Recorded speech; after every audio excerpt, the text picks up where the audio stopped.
Assalamualaikum warahmatullahi wabarakatuh. Perkenalkan, nama saya Saiful Hayam Lasufu, NIM 3114230006. Saya dari kelas A semester 4 dan video kali ini saya akan membuat video tugas UTS mata kuliah Strategi dan Pembelajaran Mikro Bahasa dan Sastra Indonesia yang diampu oleh ibu yang ingin saya sebut nama beliau Profesor Dr. Sayama Malabar, MPD. Nomor 1 yaitu konsep dasar strategi pembelajaran. Nah, di dalam konsep dasar terdapat beberapa poin. Yang mana poin pertama yaitu hakikat dari strategi pembelajaran. Menurut Ahmad, strategi pembelajaran adalah suatu kegiatan pembelajaran yang harus dikerjakan guru dan siswa agar tujuan pembelajaran dapat tercapai secara efektif dan efisien. Sedangkan menurut Gerlach dan Eli, strategi pembelajaran merupakan cara-cara yang dipilih untuk menyampaikan metode pembelajaran dalam lingkungan pembelajaran tertentu. Yang terakhir yaitu menurut Kosma yang menjelaskan bahwa strategi pembelajaran dapat diartikan sebagai setiap kegiatan yang dipilih, yaitu yang dapat memberikan fasilitas atau bantuan kepada peserta didik menuju tercapainya tujuan pembelajaran tertentu. Jadi dari beberapa definisi tersebut, maka dapat saya mengambil kesimpulan bahwa strategi pembelajaran adalah suatu kegiatan yang melibatkan berbagai cara yang dirancang untuk mendukung proses belajar mengajar dengan menggunakan metode yang dipilih oleh guru untuk membantu siswa dalam mencapai tujuan pembelajaran yang efektif dan efisien. Selanjutnya yaitu fungsi dan tujuan strategi pembelajaran. Nah, fungsinya yaitu pertama, meningkatkan efektivitas pembelajaran. Nah, strategi pembelajaran yang baik dapat membantu mencapai tujuan pembelajaran secara lebih efisien dan efektif, sehingga siswa dapat memahami materi dengan baik. Yang kedua, yaitu menyesuaikan dengan kebutuhan siswa. Nah, dengan merancang strategi pembelajaran, pengajaran dapat disesuaikan dengan gaya belajar siswa, tingkat pemahaman, dan kebutuhan individu yang meningkatkan keterlibatan dan motivasi mereka. Yang ketiga, yaitu dapat menciptakan lingkungan pembelajaran yang kondusif. Nah, strategi yang tepat membantu menciptakan suasana yang mendukung untuk proses belajar mengajar, baik secara fisik maupun psikologis. Nah, yang keempat yaitu mendorong kreativitas dan inovasi. Nah, merancang strategi pembelajaran memberi ruang bagi pengajaran yang lebih kreatif dengan metode yang menarik dan bervariasi yang dapat mendorong pemikiran kritis dan inovasi siswa. Yang kelima yaitu menilai keberhasilan pembelajaran. Dengan adanya perencanaan yang jelas, pengajaran dapat lebih mudah dievaluasi untuk mengetahui apakah tujuan pembelajaran telah tercapai dan area mana yang perlu diperbaiki. Yang keenam, yaitu meningkatkan pengalaman belajar. Dengan strategi yang baik, pengalaman belajar siswa menjadi lebih menyenangkan dan bermakna, yang pada akhirnya dapat meningkatkan hasil belajar.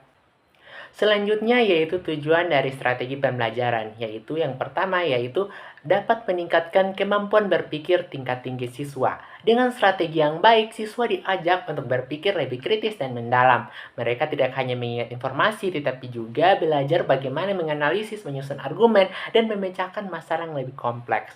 Dan yang kedua yaitu mewujudkan kegiatan belajar mengajar yang efektif dan efisien.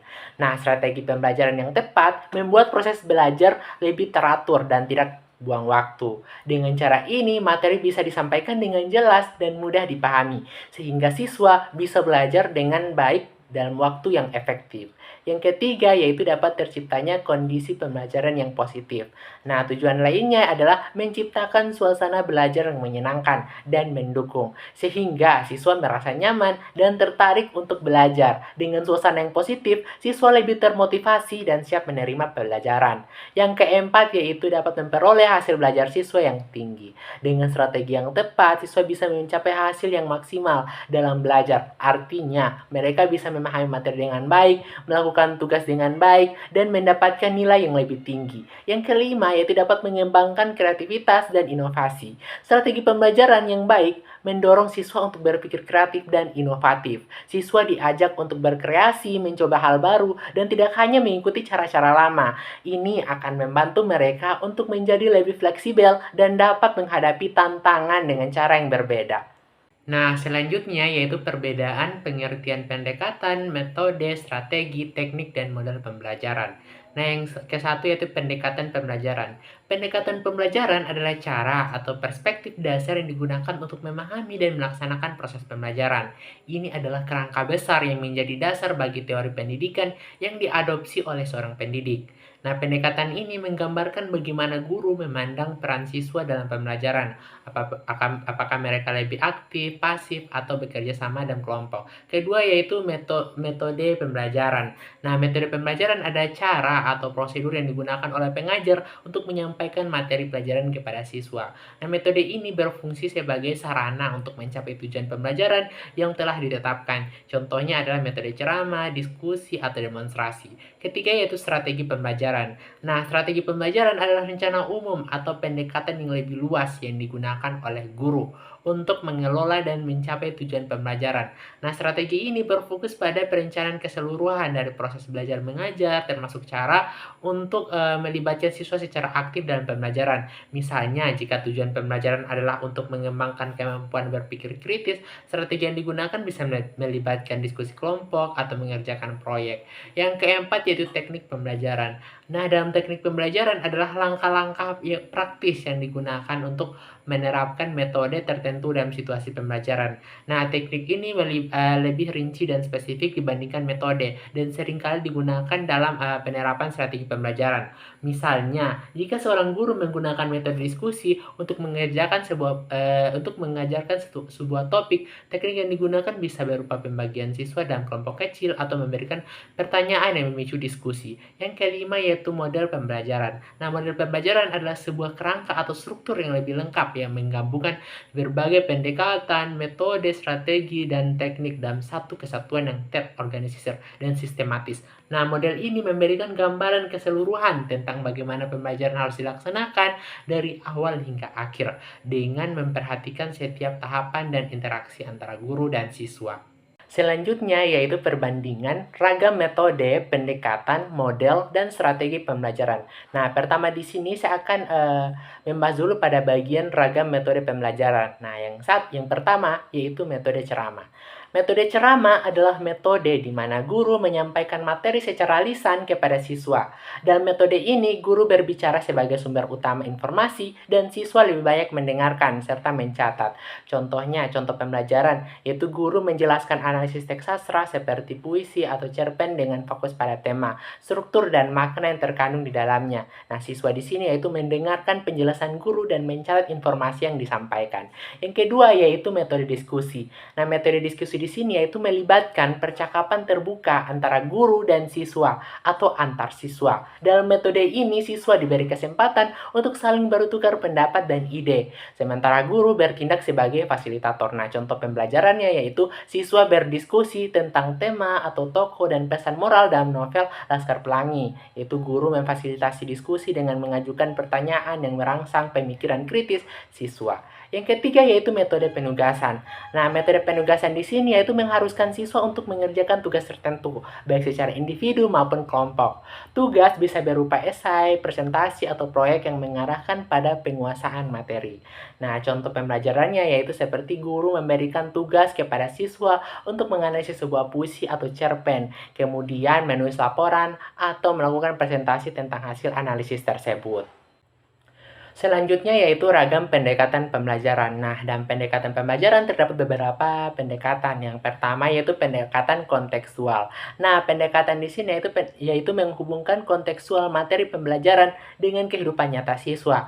Pendekatan ini membantu siswa untuk lebih memahami materi yang dipelajari dengan cara mengaitkannya dengan pengalaman pribadi atau situasi yang ada di sekitar mereka. Nah, sebagai contoh pembelajarannya di sini yaitu siswa membaca puisi Aku karya Chairil Anwar dan kemudian mendiskusikan makna puisi tersebut dalam konteks sosial politik Indonesia pada masa kemerdekaan. Nah, di sini mereka menganalisis bagaimana perjuangan dalam puisi tersebut, apakah relevan dengan situasi sosial saat ini. Nah, kedua yaitu pendekatan konstruktivisme. Nah, pendekatan ini berfokus pada pembelajaran yang melibatkan siswa dalam konstruksi pengetahuan melalui pengalaman langsung dan interaksi sosial. Nah, siswa membangun pengetahuan mereka secara aktif, bukan hanya menerima informasi dari guru. Nah, sebagai contoh pembelajarannya di sini yaitu siswa bekerja dalam kelompok untuk menyusun makna puisi atau cerpen yang telah mereka baca. Nah, mereka berdiskusi tentang temuan mereka dan saling bertukar pendapat untuk memperdalam terhadap teks pemahaman. Nah, yang ketiga itu pendekatan saintifik. Nah, pendekatan saintifik yaitu mengadopsi metode ilmiah dalam proses pembelajaran. Nah, pendekatan ini mendorong siswa untuk melakukan observasi, eksperimen, dan analisis data untuk menemukan fakta atau informasi baru. Nah, sebagai contoh pembelajarannya di sini yaitu siswa mempelajari struktur dan unsur-unsur dalam karya sastra dengan pendekatan ilmiah. Nah, mereka mengidentifikasi elemen seperti tema, karakter, dan latar dalam teks sastra yang dipelajari dan menganalisanya berdasarkan teori sastra yang ada. Nah, selanjutnya yaitu ragam model pembelajaran. Nah, dalam ragam model pembelajaran ini terdapat beberapa ragam model. Yang pertama yaitu model pembelajaran, yaitu model Project Based Learning atau yang bisa disebut sebagai model PJBL. Nah, model ini berfokus pada pembelajaran berbasis proyek, di mana siswa bekerja untuk menghasilkan produk atau solusi terhadap masalah yang diberikan. Nah, model ini menekankan penerapan pengetahuan dalam situasi nyata. Nah, sebagai contoh di sini contoh pembelajarannya yaitu seperti siswa membuat antologi puisi yang bertema kehidupan sosial, yang melibatkan penulis dan penyuntingan, dan mereka mempresentasikan karya mereka di depan kelas. Nah, siswa juga bisa mempresentasikan proses kreatif dalam membuat karya sastra tersebut. Nah, yang kedua yaitu model Problem Based Learning atau yang bisa disebut sebagai model PBL. Nah, model ini menantang siswa untuk memecahkan masalah yang ada dalam kehidupan nyata dengan menggunakan pengetahuan dan keterampilan yang mereka miliki. Nah, model ini mendorong siswa untuk berpikir kritis dan kolaboratif. Sebagai contoh pembelajarannya di sini yaitu siswa diberikan masalah mengenai ketimpangan sosial dan masyarakat dan diminta untuk menganalisis masalah tersebut melalui cerpen atau novel yang relevan. Nah, siswa harus bekerja sama untuk mencari solusi atau memberikan wawasan yang lebih dalam tentang masalah tersebut. Yang ketiga yaitu model kooperatif. Nah, model ini yaitu menekankan kerjasama dalam kelompok untuk mencapai tujuan pembelajaran bersama. Dalam model ini, siswa bekerja dalam kelompok kecil dan saling mendukung untuk mencapai hasil yang diinginkan. Sebagai contoh pembelajarannya di sini yaitu siswa bekerja dalam kelompok untuk menganalisis tema, karakter, dan alur dalam suatu cerpen. Nah, setelah itu mereka mempresentasikan hasil analisis mereka di depan kelas, membahas peran masing-masing anggota dalam mencapai pemahaman teks yang lebih baik. Selanjutnya yaitu ragam strategi pembelajaran. Nah, di sini sama halnya juga dengan metode, model, dan pendekatan yang memiliki banyak ragam. Nah, di sini yang pertama yaitu strategi inquiry. Nah, strategi inquiry ini yaitu melibatkan siswa dalam proses penemuan, di mana mereka diberi kesempatan untuk mengajukan pertanyaan dan mencari jawaban melalui eksplorasi dan penyelidikan.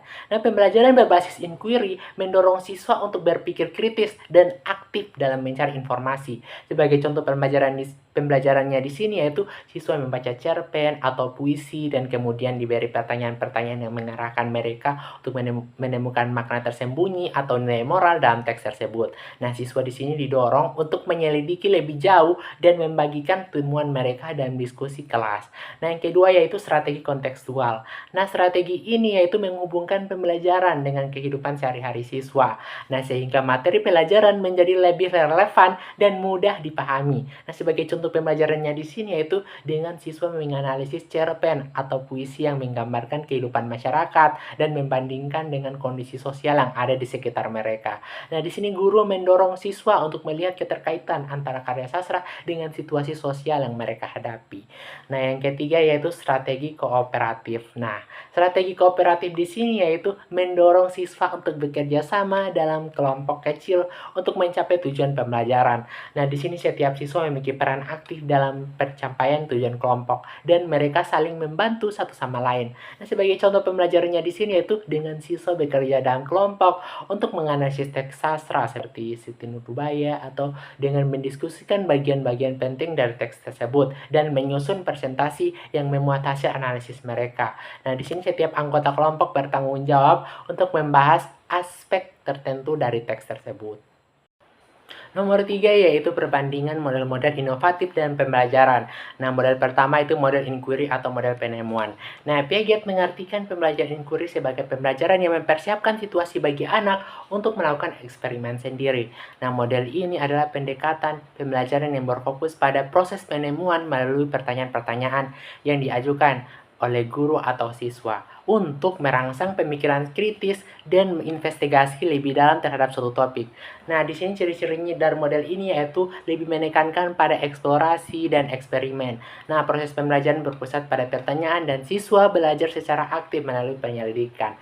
Nah, sebagai contoh pembelajarannya di sini yaitu siswa diminta untuk menganalisis teks sastra Indonesia seperti puisi atau cerpen dan mengidentifikasi tema, tokoh, serta nilai-nilai yang terkandung di dalamnya. Nah, di sini guru mengajukan pertanyaan-pertanyaan untuk merangsang diskusi. Misalnya, apa yang bisa kita pelajari dari karakter dalam cerpen ini. Model kedua yaitu model Project Based Learning atau PJBL. Menurut Thomas, PJBL adalah model pembelajaran yang mengorganisasi kelas dalam sebuah proyek. Nah, PJBL adalah model pembelajaran yang melibatkan siswa dalam proyek-proyek nyata untuk memecahkan masalah dan menghasilkan produk. Nah, pembelajaran ini menekankan keterlibatan aktif siswa dalam jangka waktu tertentu. Nah, sebagai ciri-ciri dari model ini yaitu pembelajaran berbasis proyek atau tugas yang kompleks. Nah, proyek yang dikerjakan siswa memerlukan penelitian, kolaborasi, dan hasil dari proyek tersebut bisa berupa produk atau presentasi.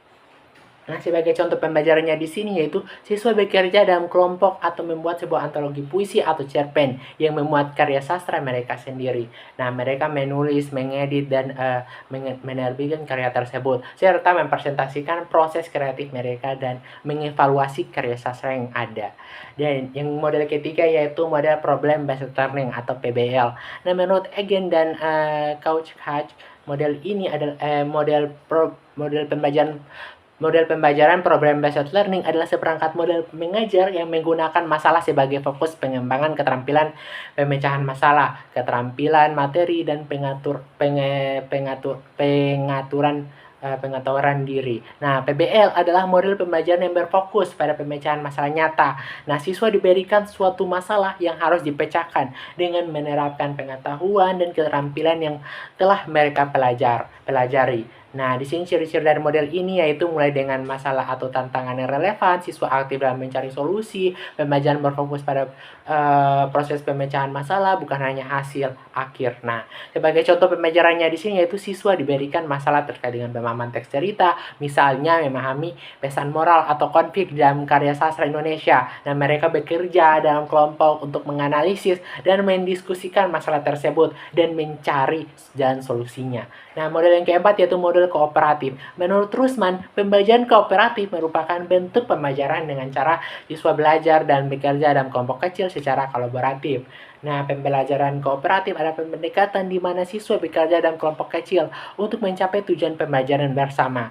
Nah, setiap anggota kelompok saling bergantung dan berkolaborasi. Sebagai contoh ciri-cirinya di sini yaitu kolaborasi antara siswa, setiap siswa memiliki tanggung jawab dan pencapaian tujuan. Nah, sebagai contoh pembelajarannya yaitu siswa dibagi dalam kelompok untuk menganalisis suatu teks sastra dan mempresentasikan hasil analisis mereka di depan kelas. Nah, setiap anggota kelompok bertanggung jawab untuk membahas bagian tertentu dari teks, seperti karakter, alur, atau tema, kemudian mereka menyusun presentasi bersama.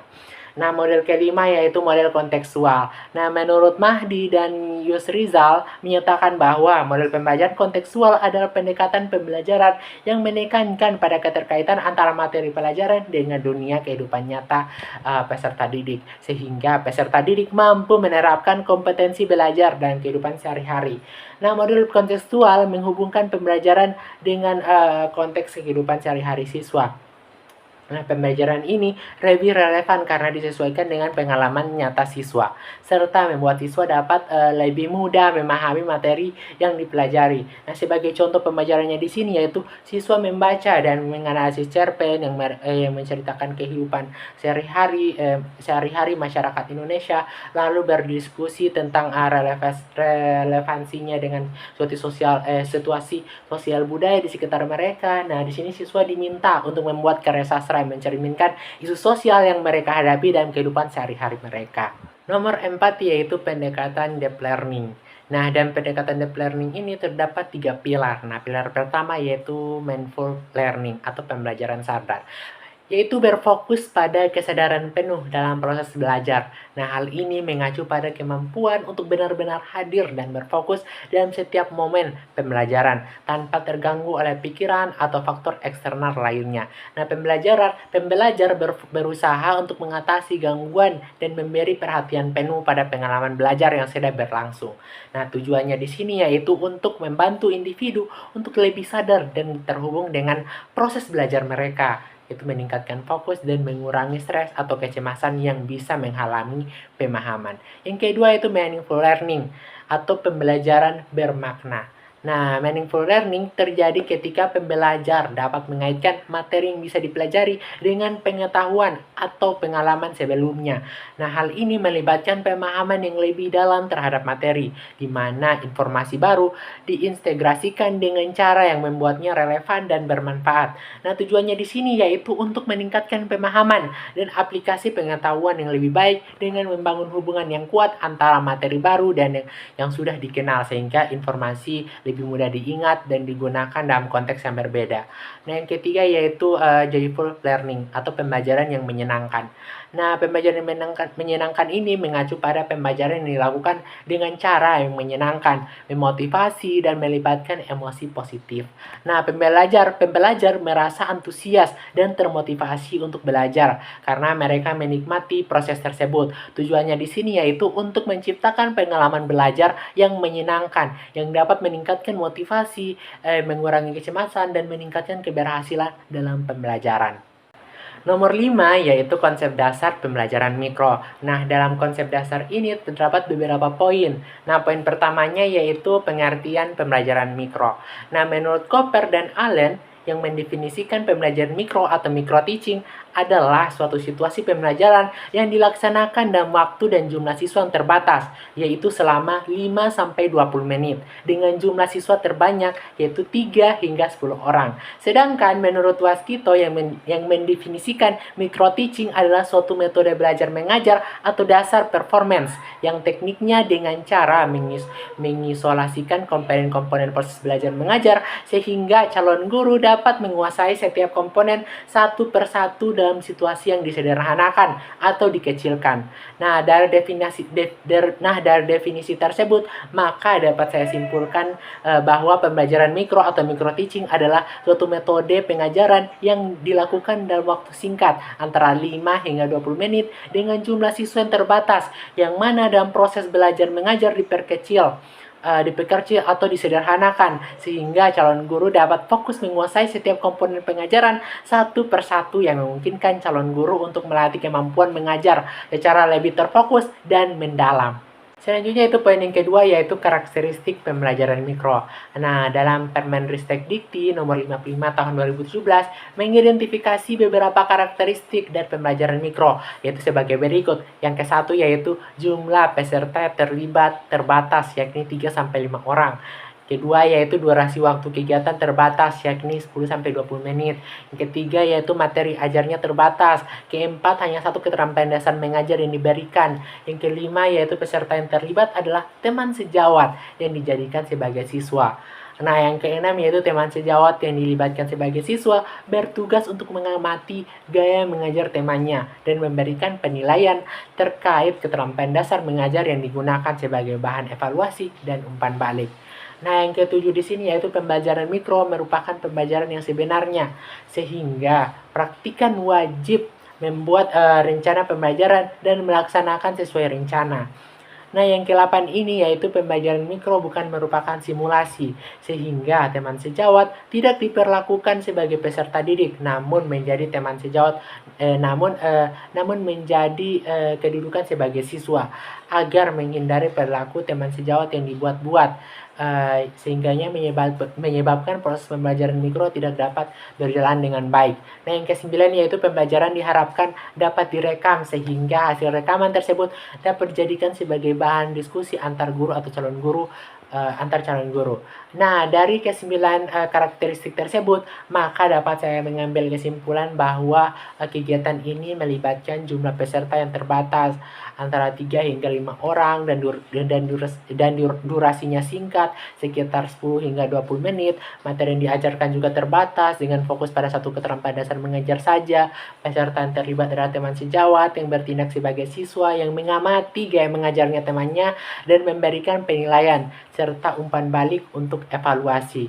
Nah, pembelajaran mikro dilakukan dengan rencana yang matang dan bukan hanya simulasi, sehingga teman sejawat berperan sebagai siswa dalam situasi nyata, bukan sekedar bermain peran. Nah, pembelajaran ini diharapkan dapat direkam untuk menjadi bahan diskusi dan evaluasi lebih lanjut antara guru, dosen, atau calon guru ataupun mahasiswa. Nah, selanjutnya poin ketiga yaitu prosedur pembelajaran mikro. Nah, di sini menurut Profesor Dr. Leo Agung, SMPD dan kawan-kawan, pelaksanaan pembelajaran mikro terdiri dari 4 langkah.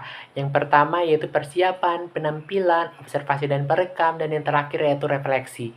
Nah, langkah pertama adalah persiapan. Pada tahap ini, guru atau calon guru mempersiapkan berbagai hal seperti penentuan topik atau tema yang akan diajarkan, menetapkan tujuan pembelajaran, memilih materi yang sesuai, memilih media pembelajaran, metode, model yang tepat, dan membagi peran dalam kelompok, misalnya siapa yang jadi guru dan siapa yang jadi siswa. Nah, langkah kedua adalah penampilan.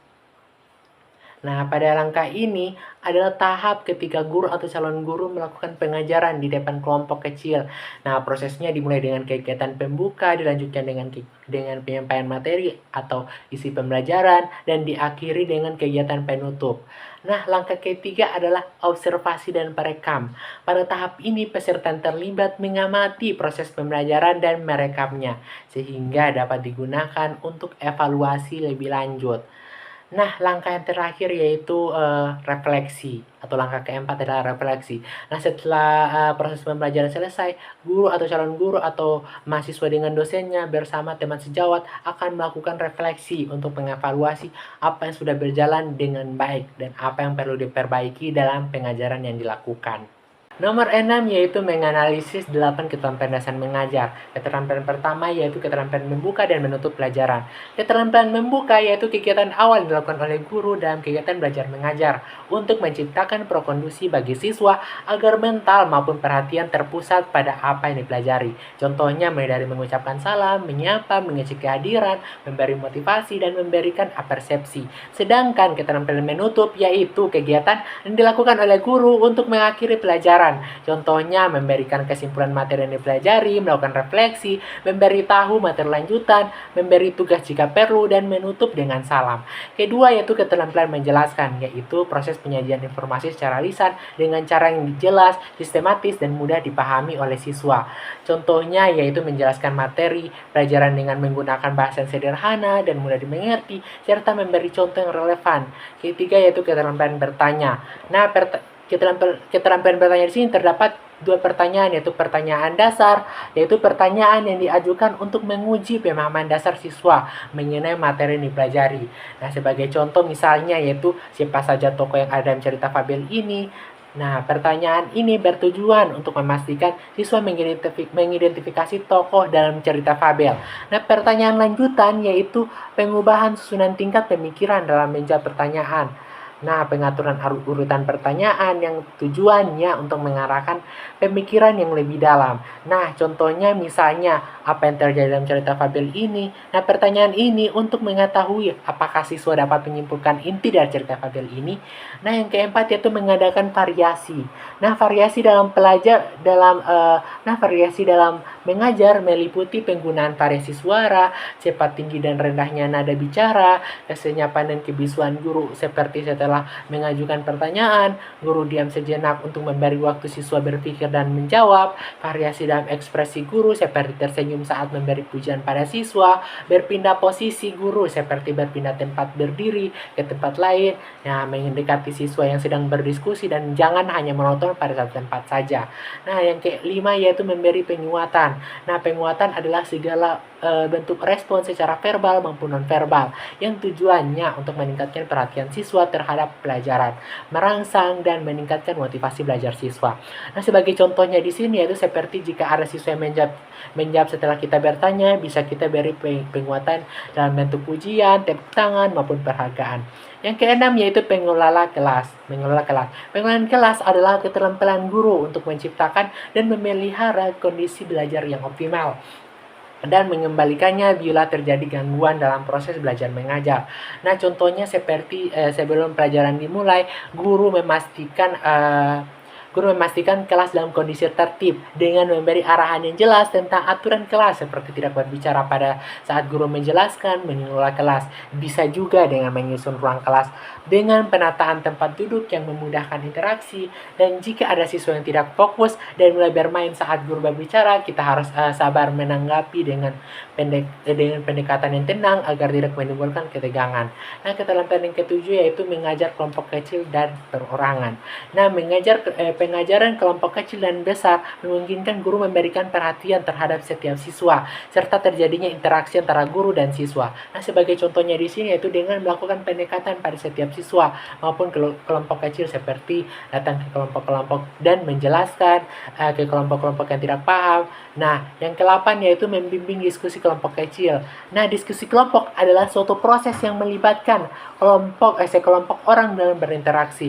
Membimbing diskusi kelompok kecil adalah keterampilan guru dalam mengarahkan dan memfasilitasi percakapan atau diskusi di antara sekelompok siswa. Nah, sebagai contohnya di sini yaitu seperti mengecek atas apa yang kurang dipahami, memberi pelurusan jika terdapat kekeliruan dalam kelompok, dan mengecek apakah yang dibuat sudah sesuai dengan perintah atau belum.